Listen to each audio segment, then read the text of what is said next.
Welcome to episode 23 of Xhibition, an Xbox podcast. My name is Samuel Adams, and if you're new here, this is a weekly show dedicated entirely to the world of Xbox, hosted on YouTube and podcast services around the world. So, if you're new here and you enjoy the show, hit that subscribe button on your platform of choice and get the show delivered to you every single week. And I feel like I'm always saying it, but this week's show is packed, and I mean that in a very big way. This was what I consider to be the biggest week in Xbox news in the past few months. A lot of big stuff going on, so let's just dive into it, shall we? Let's kick off today's show with a celebration coming from @BeetleComet Alan Walsh, who is a communications specialist at Turn 10 Studios, who writes, quote, "I feel so incredibly honored to share these words on behalf of everyone who worked on Forza Horizon 5. We've gone gold. I can't wait for you all to experience the game as we gear up to launch. For now, get acquainted with the music of Horizon Mexico. And of course, over the past few weeks, they've been digging deeply into the music you can expect to be racing to in just a matter of days at this point. But Forza Horizon 5 is on the way, and it's coming very quickly. If you aren't familiar with the game, it's going to be one of the biggest releases of the season, coming on November the 9th, alongside and among a lot of other big games that are going to be releasing on Xbox as a platform, on console, in the PC space, and via the cloud. And you have a full rundown of those coming from Matt Booty, head of Xbox Game Studios, who is a very central part of today's show. We'll talk about that more in a moment. Who writes, celebrating 3 epic months of back-to-back blockbuster game launches in Xbox Game Pass. This has been a remarkable year for Team Xbox, and for you, our fans, Matt Booty writes on the Xbox Wire. We welcome Bethesda to the family, announced a new slate of games together in June, and launched Psychonauts 2 and Microsoft Flight Simulator, 2 of the highest-rated games of the year, into Xbox Game Pass. 25 million players have now joined us in Sea of Thieves, and your passion for Series X shaped appliances has made the mini fridge a real thing. Our players are at the heart of everything we do, and we could not be more thankful for your incredible support. Now, just weeks before the 20th anniversary of Xbox in November, we are excited to kick off 3 epic months of back-to-back blockbuster game launches in Game Pass. The Age of Empires franchise has been a major part of Microsoft's gaming legacy for 24 years, and the October 28th launch of Age of Empires 4 will be our biggest yet, bringing the evolved real-time strategy game to a new generation on Steam and Game Pass for PC on day 1.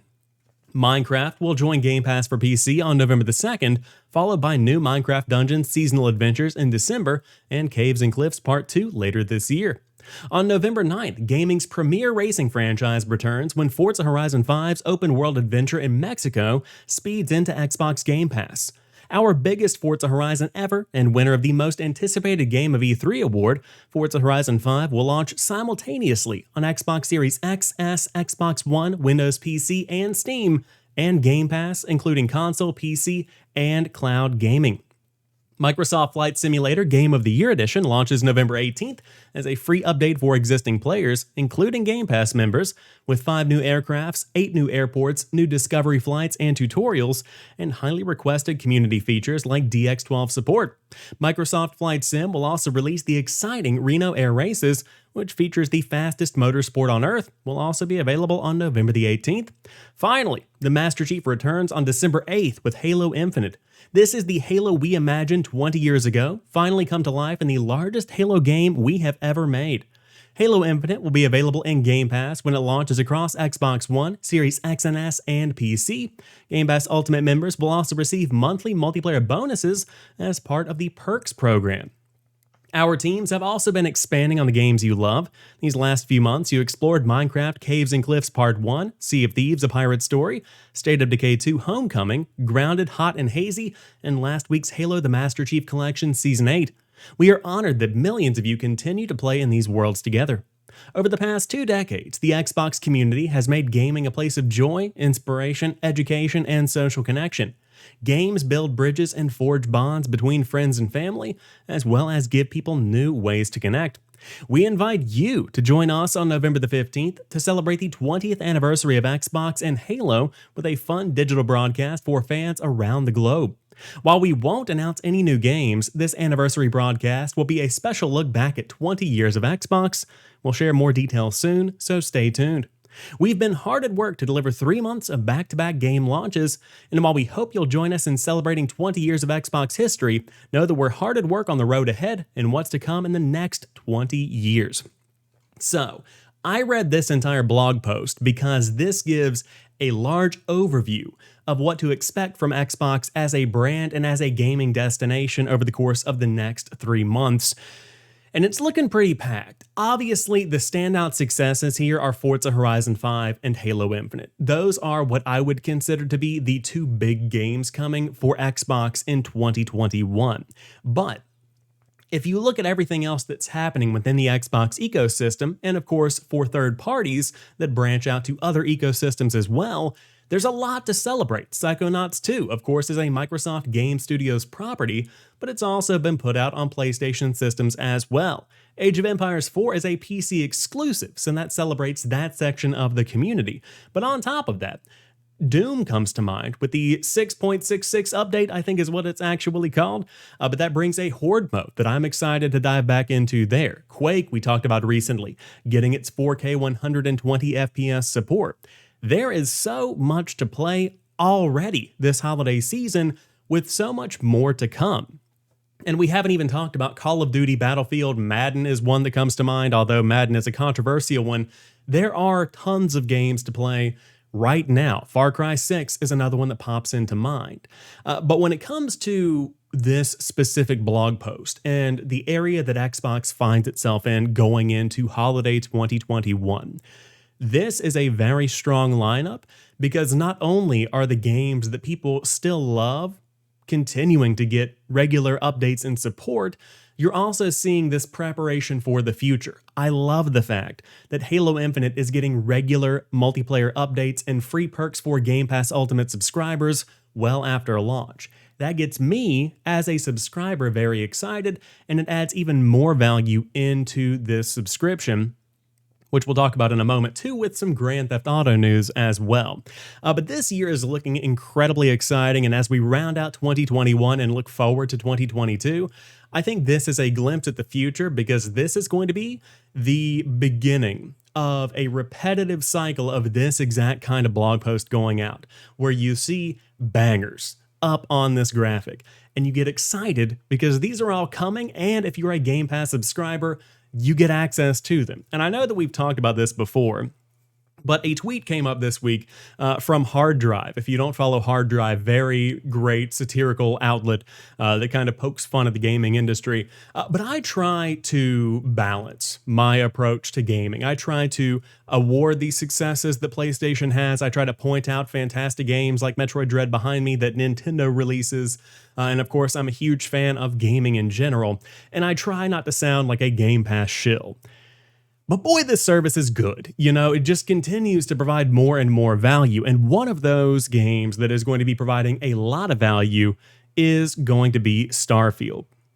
So there's a new trailer out right now. This story comes from PC Gamer's Andy Chalk, who says Starfield's new trailer reveals the settled systems and its factions.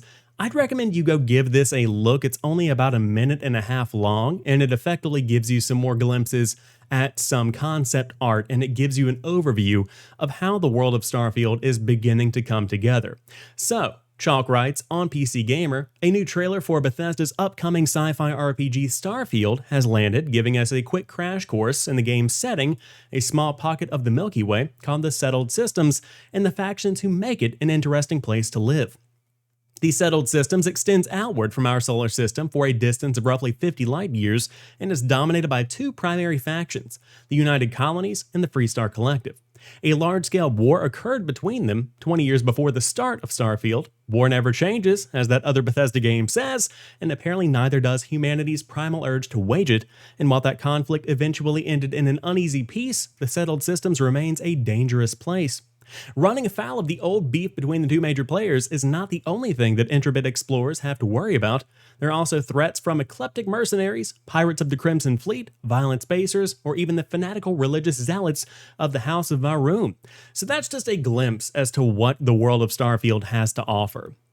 But between this new teaser for Starfield, this sizzle blog, for lack of a better term, that Booty has put out on Xbox Wire, and the conversation around Forza Horizon 5, and the confirmation that the game is going gold and that it's on the way, there is just such an excitement in the air, and I've never been happier to be a part of this ecosystem. And this is one of the best times that I can remember for players. This is such a great time to be invested in the world of gaming and to enjoy playing games in your free time, whether it be a religious play session each night, or if you just get to pick up and play via the cloud when you have a couple of moments at work. There is so much to look forward to, and I'm excited to share in it with you all in the weeks and months ahead through Xhibition and, of course, on Twitter and in the larger Xbox community.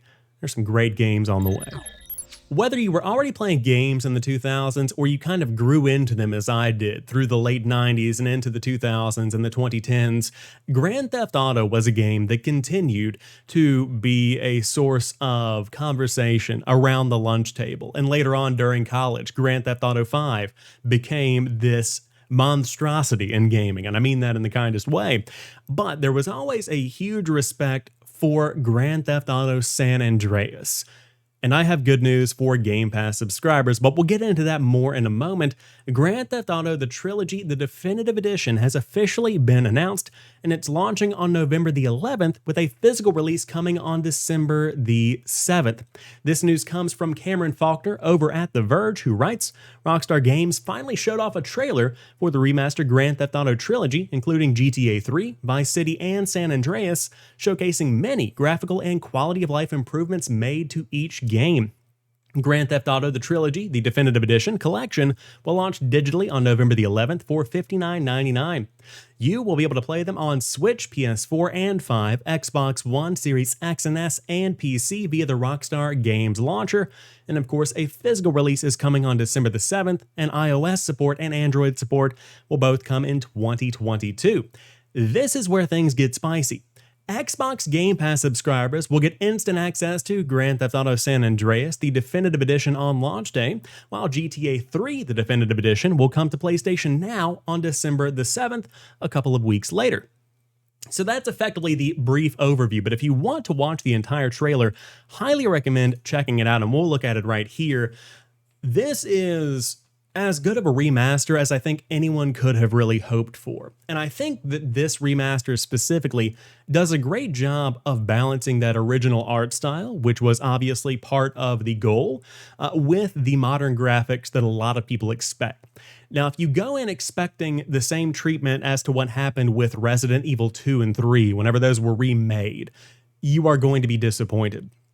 But if you go in expecting that original game, but with a fresh coat of paint, with updated controls, which I think are a very big asset here, and in general, those quality of life improvements that you would expect that came to be in Grand Theft Auto 5, that's what you're going to be getting here. So effectively, this is going to be the best way to play these legacy Grand Theft Auto games, and I'm excited to dive in. Will this be a day one purchase for me? More than likely not, because San Andreas is coming to Game Pass. And so I'm telling myself that if I play through and I enjoy the way that the San Andreas remake has been done, or the remaster, I should say, has been done, then I will go and I will buy the Trilogy. Maybe if it's on sale, or if I can buy each game independently. I would love to play Vice City. That's one that I've never played, but that soundtrack is phenomenal. So I'm looking forward to seeing more about this game in the weeks ahead, but it's very interesting, I want to also say, that Rockstar is kind of double dipping here, where you have PlayStation Now exclusivity for Grand Theft Auto 3, and you have Xbox exclusivity for Grand Theft Auto San Andreas when it comes to these subscription services. They're kind of giving each platform holder some love, and I definitely appreciate that. Now, when it comes to which game is better, I don't want to get into that because Grand Theft Auto 3 and San Andreas and Vice City are all very different from each other. but those updated controls are certainly going to be a big boon, and this is going to be a pretty solid release for Rockstar that bridges the gap between what the next Grand Theft Auto is promising to bring. And of course, we have the Grand Theft Auto 5 next generation release that's coming in 2022. So this was a good way to kind of bridge that gap without necessarily having to rebuild every game from the ground up.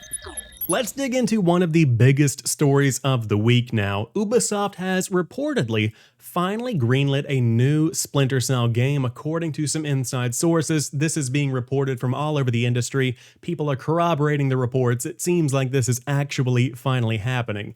And that's pretty much where the story stops. It's been a very long time since we saw a real Splinter Cell game, as VGC reports here. The most recent Splinter Cell game was 2013's Splinter Cell Blacklist, and the 8 years since its release represents the longest period without a new entry in the franchise since it debuted in 2002. What's disappointing is that Sam Fisher has been wheeled out and kind of put into these mobile games. He's been, I think, integrated into some Ghost Recon Wildlands stuff. If I remember correctly, there was a Splinter Cell themed event in Rainbow Six Siege. I could be wrong about that last one, but Sam Fisher has traditionally been a part of Ubisoft promotional material for the past few years, and it's always seemed strange that they would bring him out and bring the promise of a new Splinter Cell game without actually delivering on that promise much at all. And so, with that being considered, it seems like this is probably something that's been discussed in boardrooms for quite some time, and I've been listening to a lot of different outlets talk about this, and I've been listening to a lot of podcasts discuss the return of Splinter Cell and what they would want to see. And while I'm not the Splinter Cell fan, while I'm not the go-to guy when it comes to Splinter Cell, I would love to see basically a reskin of Metal Gear Solid 5 The Phantom Pain without a lot of the weird Kojima stuff, and you just take that exact same feeling, that exact same tone, and that exact same movement, the play style even. You bring that and you put that into a Splinter Cell game, and I am in. And I like the fact that a lot of people are discussing this potentially being open world. Because again, I think about Metal Gear Solid 5 The Phantom Pain, where you did have this semi-open world with missions that you could go do, but also zones you could explore. And I don't necessarily think that this has to be a Far Cry situation where you have Sam Fisher capturing bases. I don't think you necessarily want that either. But I think that it could be balanced to where you do have an open world element that lets the player explore, and that you do have gadgets that help them navigate the terrain. I think that this is a great time to bring back this Black Ops agent and to really wheel him back out and put him into the spotlight, because people have been clamoring for this for so long. And of course, we see a lot of legacy projects coming back into the limelight, where you have Metroid Dread, for instance, being the first Metroid game in roughly like 20 years. So with these returns of classic games, it seems prime time that Splinter Cell makes its return as well. Looking forward to following this one along, but if I were a fan, a hardcore fan of Splinter Cell, I would not expect this to be revealed next year or even the following year. I would say this is probably something that is just getting started, but still very exciting to know that reports are coming in and they seem to be legit. So we'll stay tuned, and I will keep you guys in the loop as the news breaks each and every week. Now let's jump over to Axios, where Steven Totillo writes, Xbox Game Pass subscriptions have missed Microsoft's target. First and foremost, if you don't subscribe to Axios' gaming newsletter, it's a fantastic daily rundown by Steven Totillo. Really recommend getting into it. I love getting it in my inbox every weekday.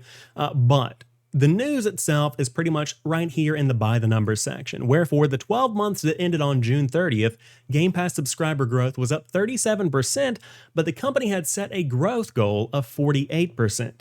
In the company's prior fiscal year, which ran from mid-2019 through mid-2020, Game Pass subs were up 86%, exceeding a target of 71%.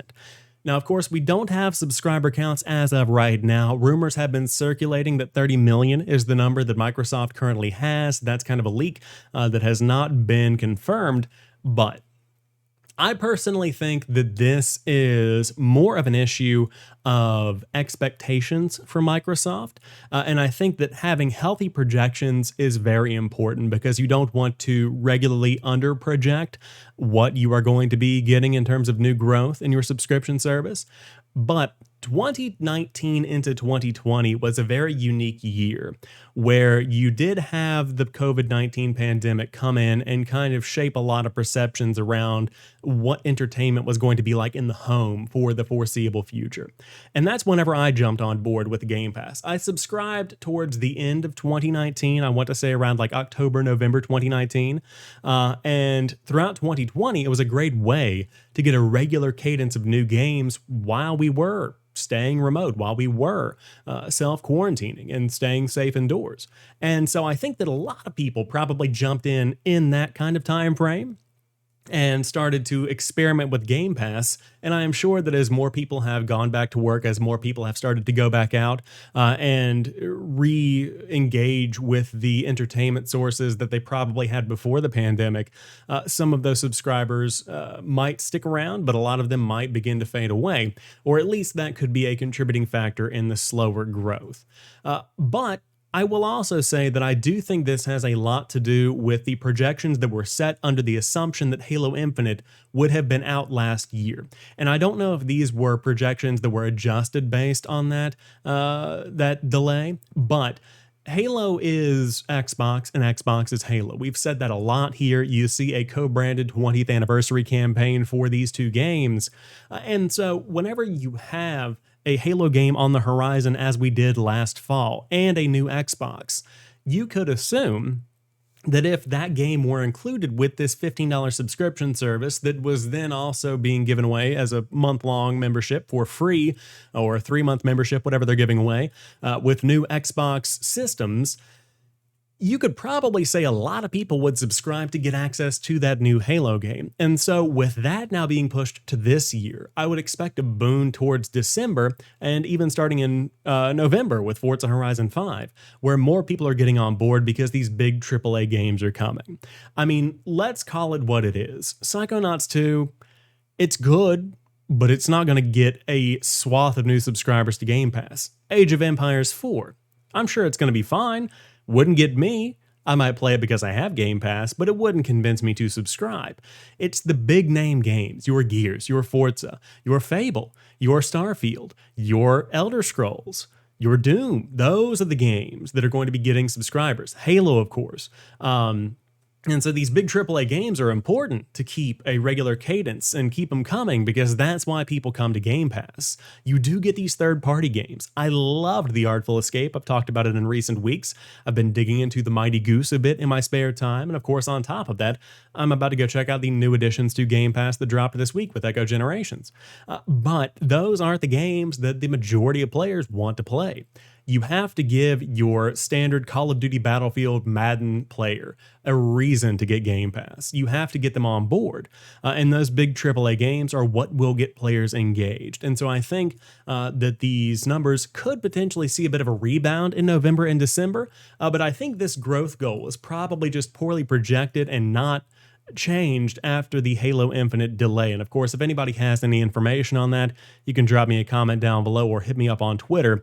But Game Pass continues to be a focus for Microsoft, and these numbers have to be solid because otherwise you will have to change the way that Xbox is structured currently, where these subscriptions are the focus. This new TV app that they have confirmed to be working on, that is the focus right now. And if the subscriptions aren't there, you have to pivot. And if you don't pivot, you have what's happening right now with Google Stadia, where while these are not one-to-one ratios or one-to-one comparisons, Google Stadia basically is crumbling, and now they're outsourcing the tech to companies like AT&T to give them a cloud infrastructure. And so with cloud being such a big part of Game Pass Ultimate, you would think that maybe they are factoring this in and really paying attention to the statistics. And I'm sure this is probably just one little oversight. But again, I have limited insight into how this all works. I will say Game Pass continues to be a great value and Xbox continues to crush it. I think they just need those big AAA games to keep that flow of new subscribers coming in, or at least adjust their projections if they're finally starting to hit the roof of this big growth spurt that they've been experiencing over the past couple of years. Now let's jump over to GamesBeat with Jeff Grubb, who writes Xbox is working with developer Mainframe on a cloud MMO with scaling complexity. What does this all mean? Let's check it out. Grubb writes, quote, Finnish studio Mainframe is working on a cloud-native MMO adventure for Xbox Game Studios. That's according to reporter Jez Corden on the Xbox 2 podcast, and it's something that I've separately confirmed through independent sources. Mainframe's game goes by the working title PAX Dei, and it's something that people on the Xbox team are excited about for multiple reasons. Cloud native here means that players can access the same game through any device. The studio is also exploring potential gameplay mechanics that can only work in a game that exists primarily on a remote server. One key concept, however, is that mechanics scale in terms of complexity. While anyone can do anything in PAX Dei on any device, certain tasks will make more sense depending on where you're playing. So if you're on your phone at work, you can open up the game and quickly do some crafting or resource farming. Then when you get home to your PC or console, you can take on some of the more complex missions like raids. But key Xbox figures are also excited about PAX Dei because of its value in highlighting hurdles with cloud-based development. The hope among those at Microsoft is that PAX Dei can create an opportunity to set up best practices for this kind of game, and then other studios can run that same playbook in the future. This is also being used, according to Jeff Grubb, to kind of plan the Hideo Kojima game and really bring that technology into that project, which is still inching towards a deal being closed to become a reality. So again, don't expect any news on that one anytime soon as of right now. But this sounds very unique to me. And it's also very risky for a couple of different reasons. First and foremost, cloud is still such a new technology that a lot of people, while the infrastructure may have improved greatly, may not want to get on board with it. And so you have the risk associated with creating a product that might be a little bit risky in terms of engagement. It might be a little bit lackluster in terms of player engagement to begin with. But on top of that, the MMO space is very difficult to break into, especially when you don't really have any kind of experience in it in terms of brand recognition or name recognition. One that is really kind of surprising me personally is Amazon Game Studios' New World. Of course, that is an MMO that is really taking over the world by storm, and it seems like it's actually much better than a lot of people had expected that it would be, and it's improved greatly since it was delayed earlier this year. But World of Warcraft remains the king in terms of MMOs. And then on top of that, you also have Final Fantasy, still maintaining a pretty strong hold. But if a game like The Elder Scrolls Online can't gain that public recognition that a lot of people expect, I find it difficult to think that an MMO that is experimenting so heavily with the cloud could make a dent. But let's assume this works out really, really well. In concept, this sounds very neat because if you are completely encapsulated in this world and it's available on any device, it would be awesome to be able to do anything you want. But from a realistic standpoint, let's say that there is some kind of limited time event going on in the game that gives you a piece of armor. If I'm not at home to make that happen, it would be great to be able to do that on the go and then manage my inventory directly from my phone. Or if I did want to log into my gaming PC, or my cloud gaming PC, I should say, I can head to an Edge browser or a Chrome browser or whatever browser and boot up the game directly there. So if I'm not at home with my gaming PC with the game installed on it, or my console with the game installed on it, I can just access this game through a remote server, log in, and I'm good to go. I'm curious as to what the monetization looks like for this, because if this is a free-to-play game, could be really good depending on the team behind it, because at the heart of every MMO is great lore. And so if the story isn't there to engage players and to build out this world, then it might not be a world that people want to live in. And I think that's really what the difference is going to be with this MMO, is that you have to build a world that people don't mind being completely infatuated with 24 hours a day, because that is when they play on their work computer. That's when they play on their phone. That's when they play on their mobile device, tablet, whatever it might be, or on their console. You have to make an engaging world that people love living in. And so I'm excited to see how this technology impacts potentially a Kojima project, but in general, I'm just excited about cloud because I think there is so much that can be done with it. And the breakthroughs, for instance, that NVIDIA has made this week with GeForce, where they are upping that subscription a bit, but also giving players the ability to tap into the power of RTX 3080s and lower that latency even more. That's when you're going to be seeing some pretty big impacts. That's when you're going to be seeing some really revolutionary stuff happen. And I wouldn't even be surprised to see Microsoft offer something similar, where a more powerful data center could be offered, where we started with Xbox One hardware, we've since been upgraded to Series X hardware. I'd love to see a new tier of Game Pass that was potentially cloud focused, which we've talked about before, where this could be something that comes out alongside this television app or a streaming stick, whatever it might be. It would be amazing to see another tier that taps into more powerful hardware that reduces latency even more. Or if Microsoft was smart, which they are, they'll just do that anyway. Make that latency as low as possible. Find new ways to streamline that communications process between servers and the users and really make the most of it. And I'm sure that they have teams hard at work over there.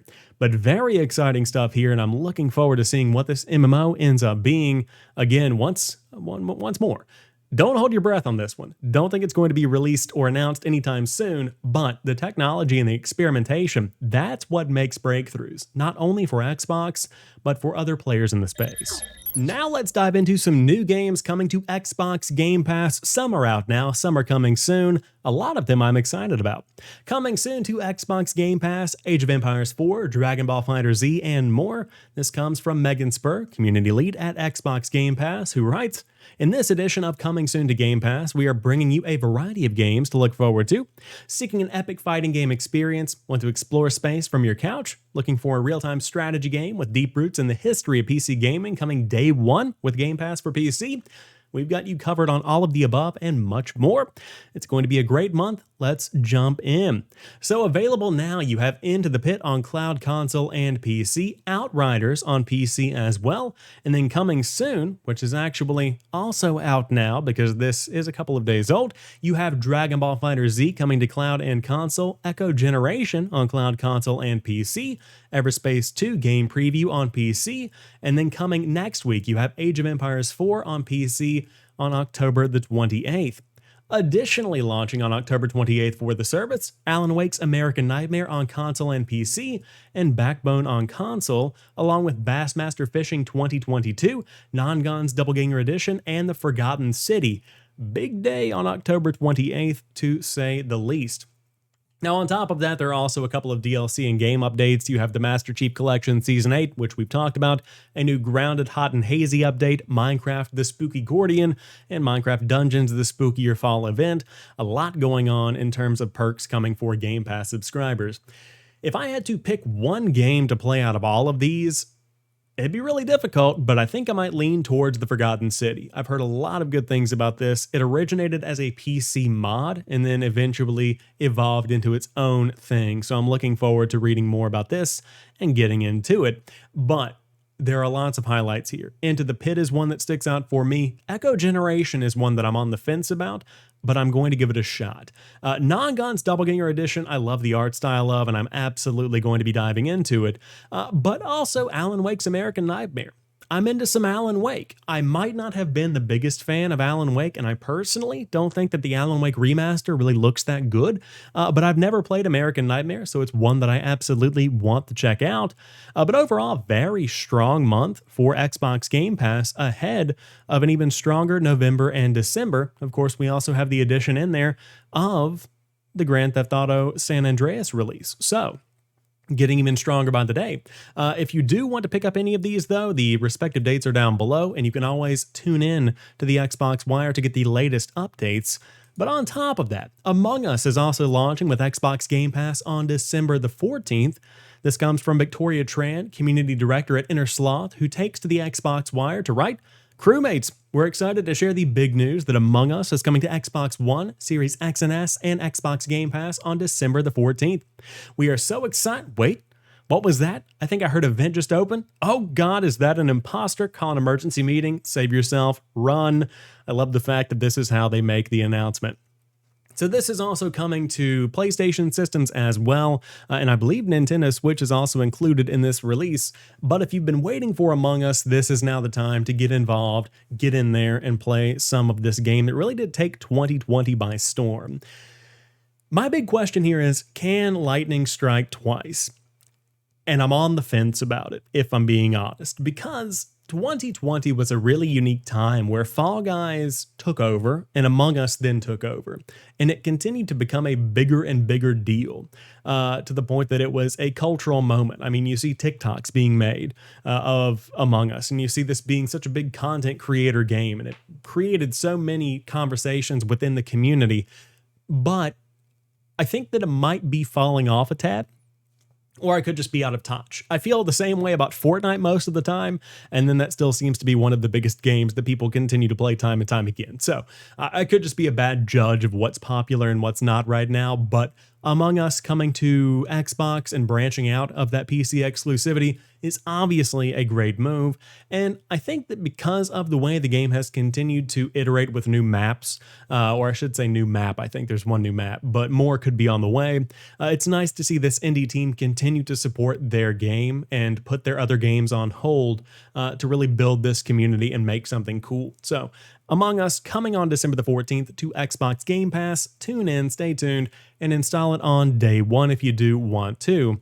But between this blog post and this blog post, we've got a lot of games coming on top of stuff like Forza Horizon 5, which takes up like 100 gigs. Huge game with that one. Halo Infinite as well, obviously going to be big with those textures and that huge open world. You can now get an even bigger expansion card from Seagate. A new 2TB and 512GB Seagate storage expansion card is now coming for the Xbox Series X and S.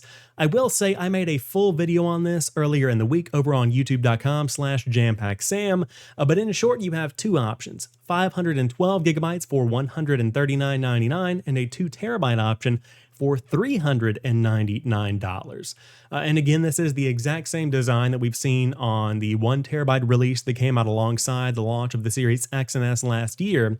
But what I said in the video earlier this week, I'll repeat again here.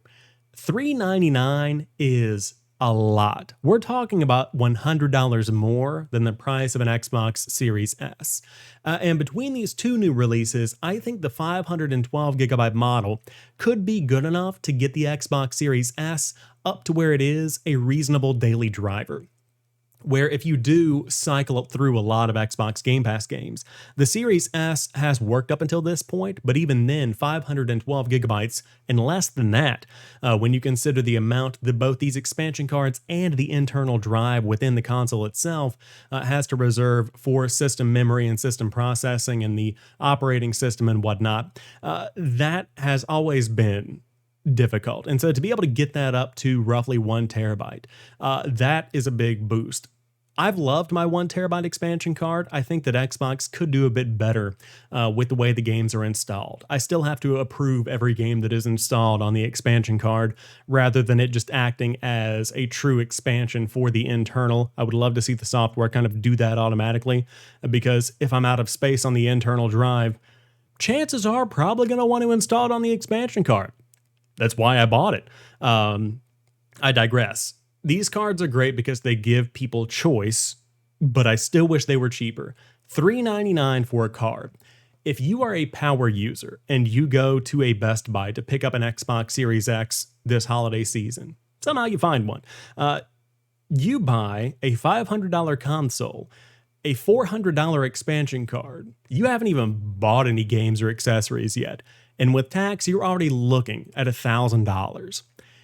That's got to change, and I think it will change. I don't think Xbox is marking these up beyond belief because, of course, the velocity architecture and the compatibility here are a big deal. I compared the speeds of the highest-end PS5 SSDs, or one of the highest speed PS5 SSDs, to the velocity architecture, and from what I'm reading, it sounds like these are way faster. How much that will impact the end-user experience, yet to be determined. You can do your own testing if you would like, but I can't wait for the day that SSD technology is the price of hard disk technology today, where if I went to pick up a classic hard drive, I can get terabytes of storage for 50 bucks, 40 bucks sometimes if I'm buying it used. I've got a 4 terabyte external drive that is ready and waiting, and I think I got it for roughly $20 or $30 at like a yard sale. So I'm looking forward to that kind of experience. But as I said in the video that I made earlier this week, you can also use Xbox One games on an external drive. You can load 360 and original Xbox games on just a USB drive if you would like to. Now, those loading times won't be there, and of course, you can't load next generation experiences onto these older hard drives. But in the meantime, as prices continue to drop and as new technology comes out, could be a good way to save a couple of bucks and starve off that need for an expansion card like this. But if you do want the dive in, the 512 gigabyte is up for pre-order right now through Walmart. The 2 terabyte, I believe, will be through Target, and that is going to be coming in December. But the 512 gigabyte is going to be coming in November, so you can look forward to that. But ultimately, I think the 512 is going to be the big winner this holiday season, and I think that's kind of shown through the fact that it's the first you can pre-order. It's clear that these consoles need more memory. That's very evident. When you have Call of Duty and Halo and Battlefield and Forza, and these big games continue to come out, and you have this ecosystem that continues to support these games, you have more people playing more games, which is great, but you have to have a place to store them until the cloud technology gets better. And of course, that's already getting better right now. I digress. I could ramble all day. You have 2 new expansion cards if you do want to check them out, and after an entire year nearly with the 1 terabyte card, I have no complaints whatsoever. So dive in, give it a shot. This is one of the best and easiest ways to get next-gen storage expansion for a cost. But the ease is there, but it's still pretty pricey. But that wraps up this week's episode of Xhibition, an Xbox podcast. If you enjoyed today's show, drop me a like down below and let me know what you think about this huge episode that we had today. What is your most anticipated game of the holiday season? For me, of course, it's going to be Halo Infinite. I'm in love with the universe. It's my most anticipated game of 2020, and it became my most anticipated game of 2021. But Forza Horizon 5, if it's nearly as good as Forza Horizon 4, I'm absolutely going to be in, and I think it's going to be even better. So those are my 2 picks from Xbox this holiday season, but I would love to hear yours. And in general, let me know how you're thinking and how you're feeling about Xbox 1 year into the new generation and 20 years into the brand itself. Drop a thought down below. But until next week, you guys have a fantastic one. I'll talk to you soon, and keep on playing.